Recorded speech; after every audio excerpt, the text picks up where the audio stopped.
In 2017, in the tranquil town of Greenridge, surrounded by rolling hills and lush greenery, lived the Martin family. Mark and Sarah, a loving couple in their early 30s, were in desperate need of a break from the frenetic pace of city life. They longed for a peaceful vacation with their two young children, Emily, aged 6, and Daniel, aged 8. One evening, as Mark was browsing the internet for vacation rentals, he came across a charming cottage that seemed ideal for their getaway. The listing on Craigslist boasted breathtaking views, a serene environment, and a reasonable price. Excitement filled the room as Mark showed Sarah his discovery, and they both agreed it was an opportunity they couldn't miss. Without delay, Mark contacted the landlord, Mr. Thompson, who responded promptly. The conversation was friendly, and Mr. Thompson assured them that the cottage was available for their desired dates. Delighted by the quick response and favorable terms, Mark and Sarah eagerly accepted the offer and arranged to meet Mr. Thompson in person to sign a rental agreement. Several weeks later, on a sunny Saturday morning, the Martin family set off on their journey to the cottage. Their car wound through picturesque landscapes, and anticipation grew as they neared their destination. After a few hours of driving, they arrived at the address provided by Mr. Thompson. The cottage was nestled at the edge of a dense forest, its charming exterior blending harmoniously with the surrounding nature. Mark parked the car and led his family towards the entrance, feeling a mix of excitement and caution. Sarah held Daniel's hand tightly, while Emily skipped along, her laughter filling the air. Mark knocked on the door, and moments later, a tall, thin man with piercing eyes and a sinister grin opened it. It was Mr. Thompson, the landlord. His appearance struck an unsettling chord within the Martin family, but they dismissed their initial unease, attributing it to their vivid imaginations. "Welcome, welcome."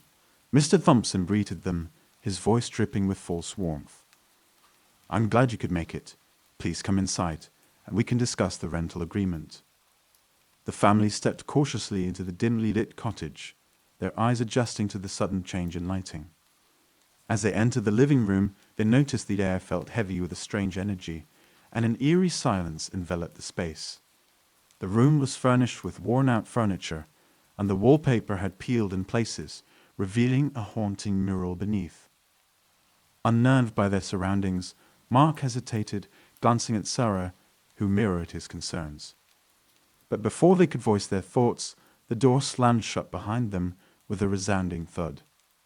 Startled, they turned to face Mr. Thompson, who now wore a menacing smirk on his face. "What's the meaning of this?" Mark demanded, his voice quivering with a mixture of anger and fear. Mr. Thompson's smile widened as he revealed his true intentions. "You see, my dear Martin family, you have stumbled into a trap. You are my prisoners now, and I won't release you until I receive a hefty ransom." Shock and disbelief washed over the Martins, their hearts pounding in their chests. Panic set in as they realized the severity of the situation. The beautiful cottage that had promised tranquility now transformed into a nightmarish prison. Desperation fueled their minds as they scrambled to find a way out of this dire predicament. Sarah held her children tightly, her protective instincts kicking into overdrive. Mark, despite his fear, tried to maintain a composed demeanor to reassure his family. "We won't give you a penny," Mark declared, his voice filled with determination. "You can't keep us here against our will. We'll find a way to escape, and you'll face the consequences for what you've done." Mr. Thompson's expression soured, his facade of control slipping momentarily. However, he quickly regained his composure and let out a sinister laugh. "Oh, how naive of you, Mr. Martin. You see, I've done this before, and I always get what I want. Nobody will hear your cries for help in this secluded place." As the family searched for any means of escape, their hopes sank with each passing moment. The windows were securely locked, and the cottage appeared to be built with solid walls, devoid of any weak points they could exploit. Time seemed to stretch endlessly, and the weight of their captivity pressed upon them. Days turned into weeks, and the Martins endured the oppressive confinement, never losing hope. They devised secret signals and shared glances filled with determination, silently communicating their unwavering resolve. They refused to succumb to despair and clung to the belief that help would come, no matter how slim the odds. Meanwhile, news of the Martin family's disappearance spread throughout the town of Greenridge. Concerned friends and neighbors organized search parties, working closely with the local authorities to uncover any leads that could lead to their safe return. Flyers were distributed, social media campaigns launched, and the community rallied together in solidarity. Unbeknownst to the Martins, a breakthrough occurred when a neighbor, Mrs. Jenkins, recalled seeing a suspicious vehicle parked near the cottage on the day of their disappearance. Armed with this crucial piece of information, the police intensified their efforts, meticulously combing through CCTV footage and conducting door-to-door inquiries. One evening, while Mr. Thompson reveled in his sadistic control over the trapped family, a knock on the cottage door echoed through the stale air. A shiver ran down his spine as he recognized the authoritative voices outside.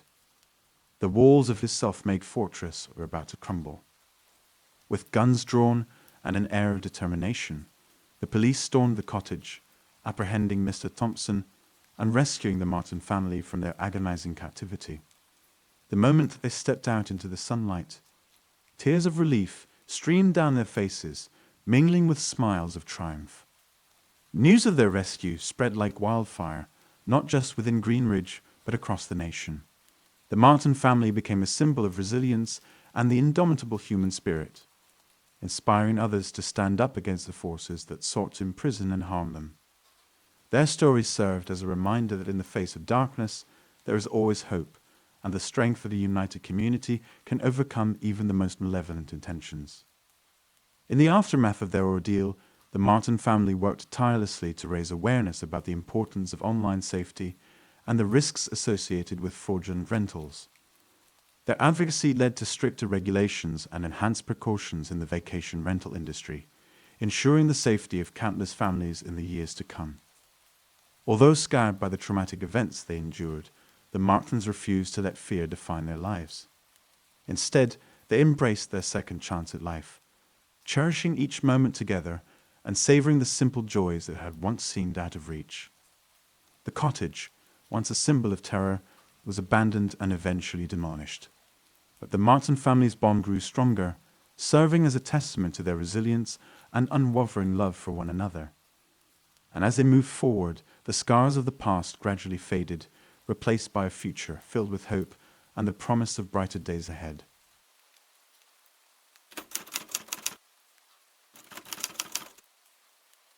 Linda had always yearned for a designer handbag. Her love for fashion and style was evident, but her financial situation didn't allow her to indulge in the expensive accessories she admired in magazines and online. Working as a waitress at a bustling diner, she barely made enough to cover her rent and bills. She had no savings, no family to rely on, and no friends to support her. Her small apartment in Brooklyn only added to her sense of loneliness and misery. One day, while browsing Craigslist, Linda stumbled upon an ad for a Louis Vuitton bag priced at only $500. Knowing the bag's actual worth exceeded $3,000, and the photos appeared genuine, she couldn't believe her luck. Linda had always dreamed of owning a Louis Vuitton bag, and this seemed like her golden opportunity to get it at a fraction of the cost. Excitedly, she contacted the seller, who introduced himself as Mike, and provided his phone number. He explained that he was moving out of the country and needed to sell his belongings quickly. He proposed meeting at a Starbucks near Central Park the following day at noon. Eager to secure the deal, Linda arranged for time off work and withdrew $500 from her bank account, which was almost all the money she had left. She also took her ID card and some money for subway fare. With everything packed in her small purse, she headed to the meeting spot. Arriving at Starbucks 10 minutes early, Linda scanned the area for Mike, but didn't see anyone matching his description. A tall, blond man in his 30s, wearing a blue jacket and jeans.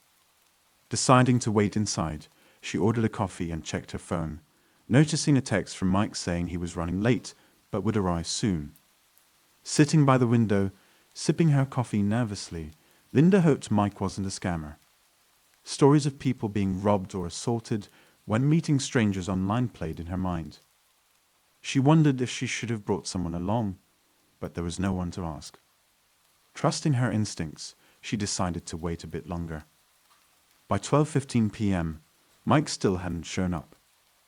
Annoyed, Linda texted him again, and he replied that he was stuck in traffic, but would be there in 10 minutes. Despite her frustration, she decided to wait a little longer, not wanting to miss the chance to earn the coveted bag. After finishing her coffee, Linda spotted a man approaching the Starbucks entrance. He was tall, blond, and dressed in a blue jacket and jeans. He looked like Mike. Feeling relieved and excited, she approached him. "Hi, howdy, Mike?" she asked with a smile. He nodded and smiled back. "Yeah, that's me. And you must be Linda." "Yes, that's me. Nice to meet you." "Nice to meet you too. Sorry I'm late." "That's okay. Did you bring the money?" "Yes, I did." "Great. Let me show you the bag." He reached into his backpack and pulled out a large brown paper bag. Opening it slightly, he revealed a glimpse of the Louis Vuitton logo on the leather. "Wow, that looks amazing," Linda said, her excitement growing. "It's really amazing," Mike replied. "It's brand new, never been used. Can I take a closer look at it?" Sure. He handed her the paper bag, and Linda opened it completely. She pulled out the Louis Vuitton bag and examined it closely. It looked authentic to her, featuring the signature monogram pattern, gold hardware, red lining, and a tag with a serial number inside. "It's beautiful," she said. "It's yours," he replied. Linda looked at him appreciatively. "Thank you so much." He smiled warmly. "You're welcome." Linda reached into her purse and pulled out an envelope containing $500. She handed it to him. "Here you go," she said. Mike took the envelope, opened it slightly, and quickly counted the bills. "Great," he said, pocketing the envelope. "Thank you," he said. They smiled at each other. "Well, I guess that's it," he said. "Yes," Linda replied. They embraced awkwardly. "It was a pleasure doing business with you," Mike said. "You too," Linda said. They let go of each other. "Have a good day," he said. "You too," Linda replied. Mike turned and walked out of the Starbucks. Linda watched him leave with a happy sigh. She couldn't believe she had just purchased a $3,000 Louis Vuitton bag for only $500. She felt like she had won the lottery. Clutching the bag to her chest, she smiled broadly. Deciding to go home immediately to enjoy her new purchase, Linda walked out of Starbucks with a spring in her step. However, Linda didn't notice that Mike had followed her outside. She didn't see him pull a knife from his backpack, and she didn't realize he was walking behind her with a sinister expression on his face. It wasn't until it was too late that she noticed. He grabbed her from behind. Linda screamed as Mike attacked her. He tore the bag from her hand, ripping the strap and causing her to fall to the ground. Stunned and unsure of what to do, she watched helplessly as Mike ran away with her bag, which contained not only the expensive designer handbag, but also her ID card and all the cash she had withdrawn from the bank. In shock, Linda sat on the ground, clutching her torn purse, feeling violated and helpless. She realized she had been scammed and deceived by Mike. She had trusted him, and he had taken advantage of her. Linda knew she had to report the incident to the police, but she didn't know where to start. Never having been in a situation like this before, she felt alone and vulnerable, like a victim of a crime. She had lost her money, her ID, and her sense of security. Taking a deep breath, Linda stood up. She looked around for help, but no one seemed to notice her distress. She felt invisible, like a ghost. She knew she had to find a way to get back on her feet and move on, but she didn't know how. She felt lost and defeated.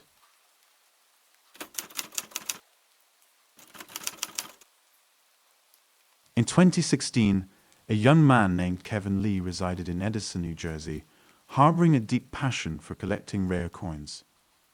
His interest in numismatics stemmed from a valuable collection he inherited from his grandfather, a seasoned coin dealer.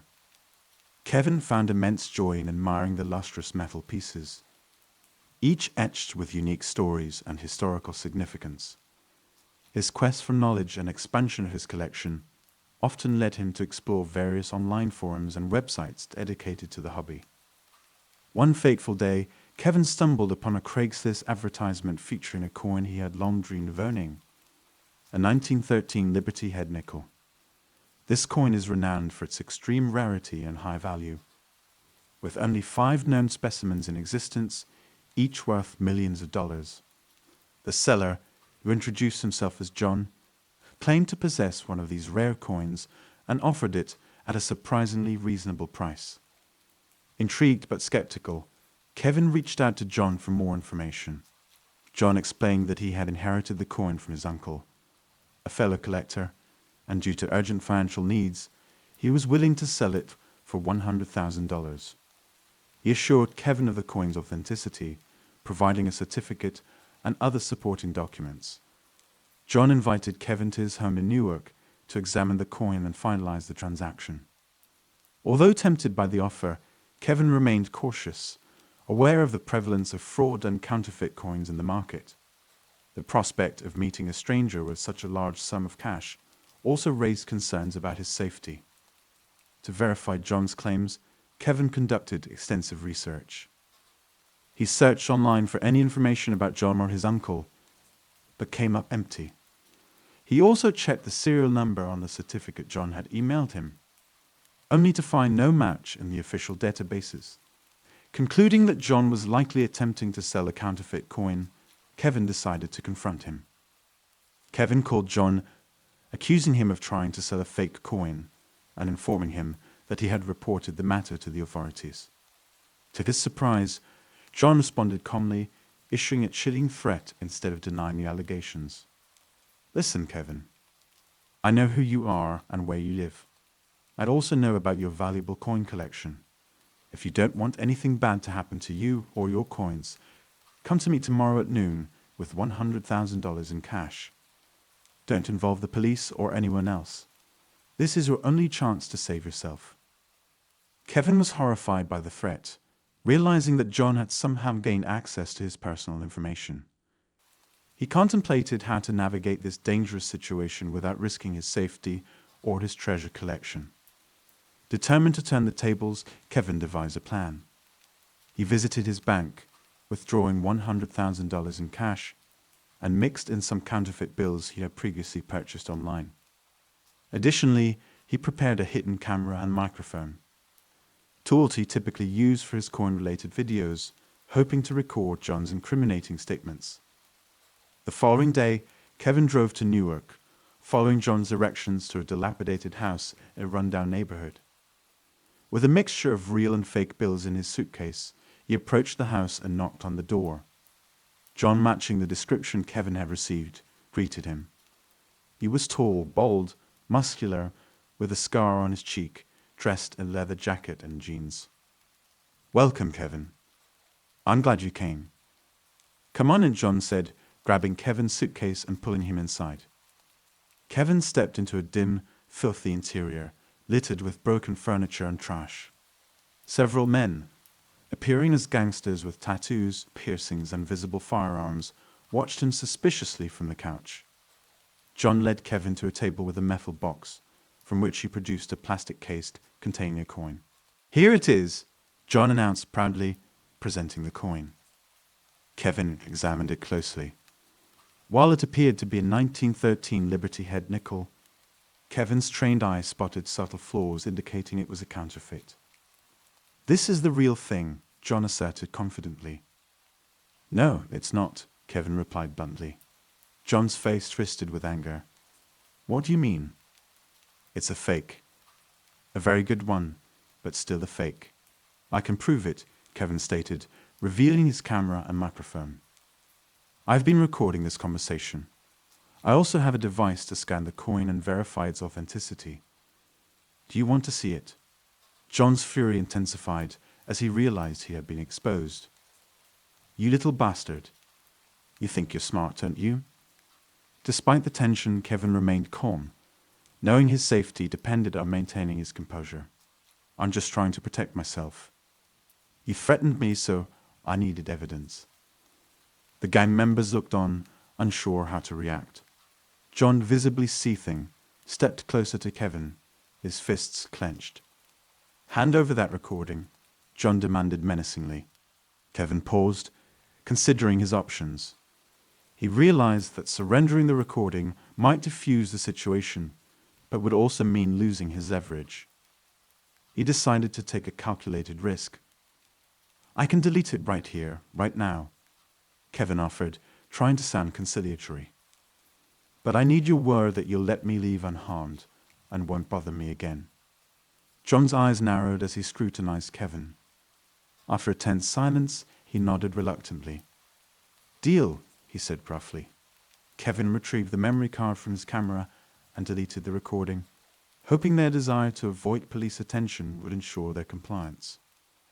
"Now let me go," he requested firmly. John motioned to one of his henchmen, who opened the door. Kevin walked out, his heart pounding with relief. He quickly made his way to his car, constantly checking to ensure he wasn't being followed. Once safely inside, he exhaled deeply, grateful to have escaped unharmed.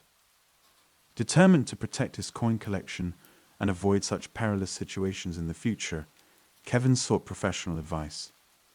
He reported the incident to the local authorities, providing detailed information about John and his gang. The police assured him they would investigate and take measures to ensure his safety. In the subsequent weeks, Kevin took significant steps to enhance the security of his collection.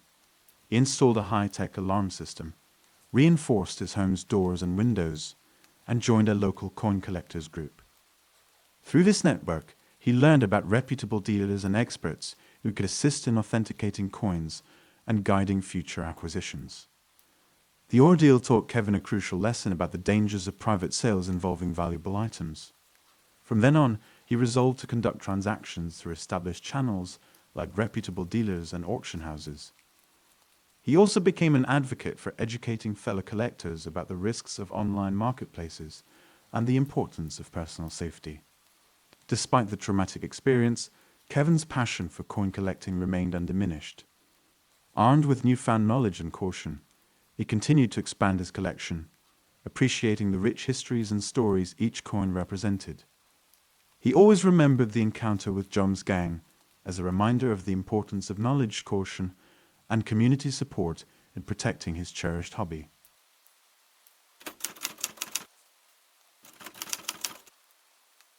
In the bustling city of New York in 2013, a young musician named Ethan was determined to find bandmates to bring his musical dreams to fruition.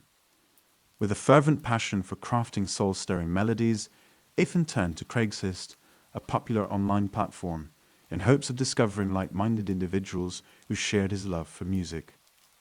Ethan spent hours perusing numerous ads, seeking the perfect match for his musical ambitions. Finally, he came across a promising post from a group of musicians looking to form a band. Intrigued by the opportunity, he quickly reached out, expressing his eagerness to collaborate.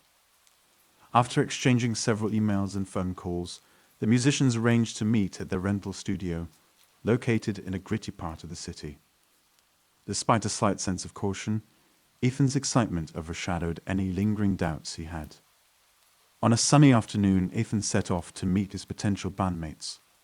The studio was tucked away in an old, dilapidated building that bore the marks of its storied past. The graffiti-covered walls added an element of artistic chaos to the surroundings, setting the stage for what Ethan believed would be the start of something extraordinary. Upon entering the studio, Ethan felt a distinct unease settle within him.